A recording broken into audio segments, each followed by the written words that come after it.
Welcome to the Slop Farm. Enjoy the video. You start by clearing the wall and protecting the floor. This prevents dust and debris from ruining adhesion. Once that's done, measure paste powder to water exactly. A common ratio is 1:4 by volume, but check the product. Pour powder into water slowly while whisking to avoid lumps.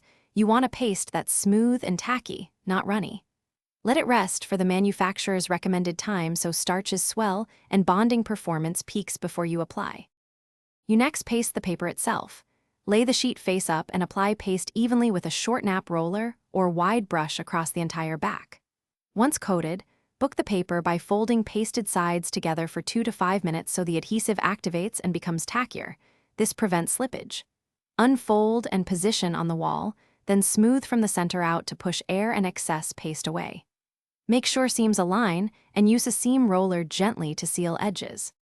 You finish by trimming top and bottom with a straight edge and sharp blade, cutting cleanly without tearing the paper. Once panels are in place, wipe seams and any paste smears with a damp sponge immediately so they don't stain. If you see bubbles, lift the paper gently and re-smooth with fresh paste. For misaligned seams, reposition within 5 to 10 minutes while the paste is still workable.